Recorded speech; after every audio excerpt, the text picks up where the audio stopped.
I was lured to Symi when I heard people call it the most colorful island in Greece. And when you hear the words most and colorful, you can't help but imagine yourself in a bright flowy dress, gracefully posing for an Instagram post. But my time in Symi turned out to be anything but graceful.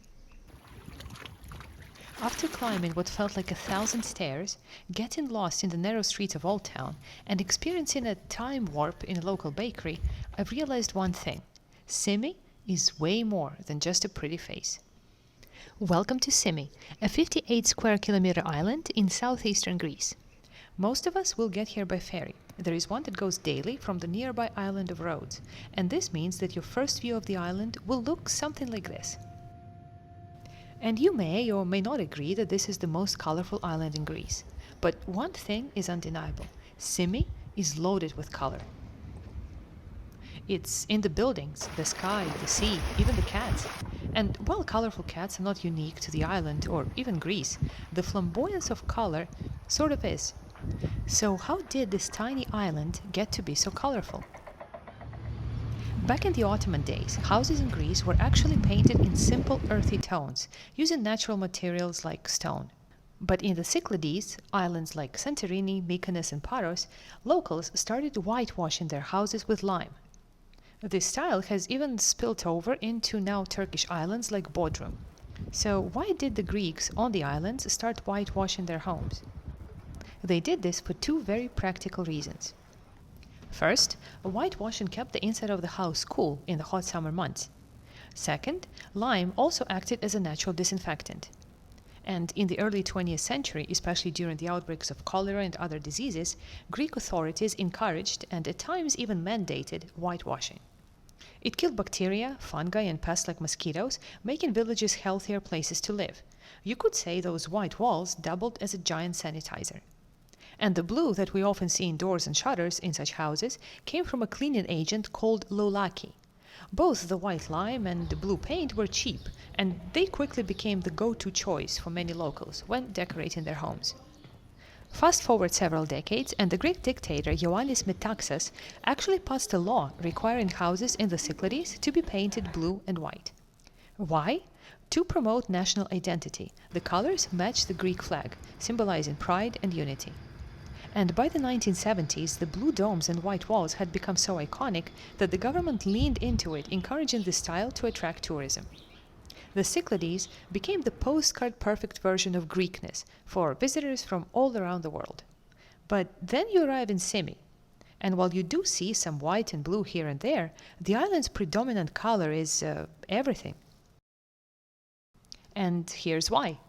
Unlike the harsher, poorer Cycladic islands, Symi, part of the Dodecanese island group, thrived in the 19th century thanks to two lucrative trades, sponge diving and shipbuilding. This little island feels like a dream, until you learn it once powered a global sponge trade. Men dove naked from these very shores, weighted down with stones called scandalopitron, until a diving suit and helmet were introduced in the mid-19th century. In fact, one of the world's legendary freedivers, Stathis Hatsis, was born right here. He started his freediving career as a naked sponge diver on the shores of Symi and went on to become a freediving legend. In 1913, the Italian battleship Regina Margherita ran aground near the Greek island of Carpathos because its anchor got stuck underwater. Hatsis dove for 3 days straight until he finally reached the depth of 87 meters, around 290 feet, and retrieved the anchor. For this astonishing feat, the diver was awarded a gold medal and lifelong free passage on the Italian ship. And today, you can see a statue in his honor in Symi's harbor. This dangerous activity of sponge diving made Symi wealthy and famous, and the island's now quiet harbors were once busy ports. As you walk around the island, you get small glimpses of those days through sponge souvenir shops and beautiful harbors, which are now known for their restaurants. So if you're looking for a souvenir to bring from the island, a sponge may be an uncommon and also quite a meaningful gift. And as you explore the island's colorful harbors, you may want to pair your glass of wine with a plate of tiny but famous Symi shrimp. But we digress, though this may happen to you in Symi too. As you explore the island with a clear plan in mind, Symi's small winding streets and intriguing staircases will bag you for a detour, often quite successfully. As Symi grew wealthy, so did its residents, and instead of simple lime-washed homes, they often opted for colorful neoclassical mansions in the Venetian style, ornate facades, arched windows, pediments, and of course, painted in rich colors that displayed their prosperity. Symi, like much of the Dodecanese, was under the Italian occupation from 1912 to 1943, and the influence of Italian architecture left a permanent mark on how the island looks today. But now let's get back to our first meeting with the island. Remember that very first glimpse of Symi from the ferry, when it suddenly felt like you were looking through a kaleidoscope? Unlike the minimalistic white and blue that tend to blend with the sea and the sky, Symi is meant to stand out. Its colors create a breathtaking entrance for incoming ships. Years back, they impressed foreign traders who've traveled all this way for the island's famous sponges. And now they impress us, casual island hoppers looking for an offbeat destination. When you arrive in a place as fairy tale-ish as Symi, you hardly expect to start off your sightseeing with a workout. But actually, this is what most travel guides will suggest you do first. Welcome to Kali Strata. More precisely, its very bottom. To get to the top, you will need to cover 500 steps that connect the lower town with the upper town. Some travel guides suggest looking at Kali Strata as a stairway of history. As you climb the stairs, you will be looking at what used to be the street to live on in Symi.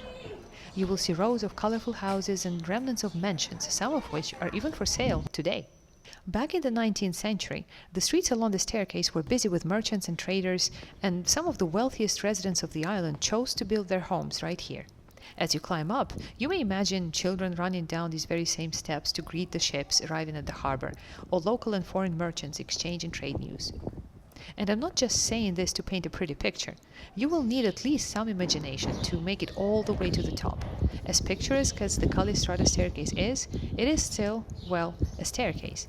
And depending on your level of stamina, it may take you from 1 to quite a few hours to cover it all. The reward? This panoramic view of the island and many more along the way. And if you're not careful, I wasn't, you may also end up getting lost in the streets of Old Town and run into a gang of cats.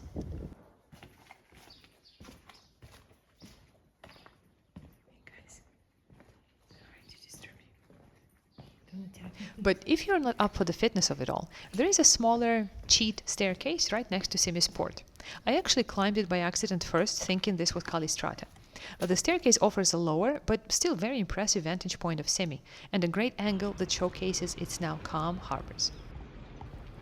After a sightseeing workout, you will most likely want to rest your feet and reset your mind. For this, Symi is the perfect place.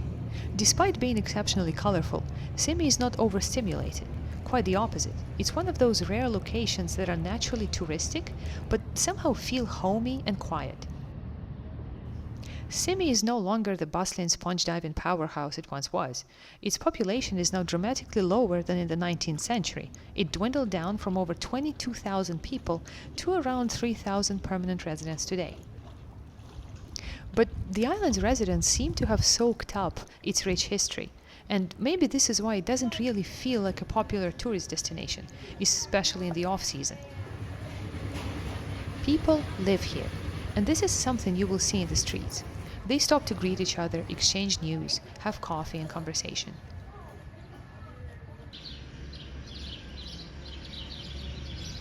Even though Symi is now very different from what it used to be, it seems to have retained its energy.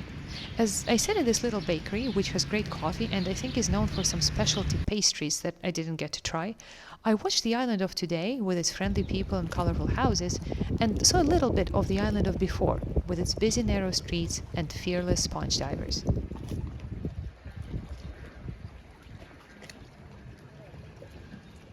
At the end of my day in Symi, I sat down in a small coffee shop and just watched life. Symi is quieter in November, which is when I visited it. Its beaches are calm, its roads are perfect for walking, and though some of the shops and restaurants are closed, you still get a very welcome feeling.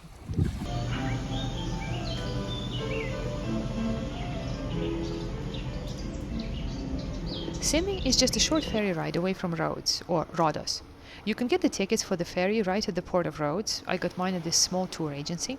I think I paid around 50 euros for the same day return ticket, which bought me about half a day on the island. Our ferry arrived at the island at 9 a.m. and by 5:30 we were already waiting at the port for the ferry back to Rhodes. As I was waiting for the ferry back, I got some gifts for friends and family back home, mostly local snacks. But if you're looking for something more substantial, in addition to sponges, a perfect souvenir from Symi would be a painting, of and from the island.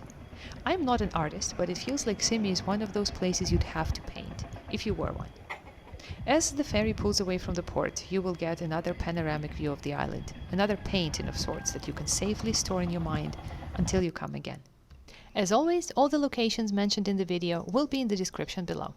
Thank you so much for watching, and I hope to see you on the next adventure, with a latte, of course. Have a great day.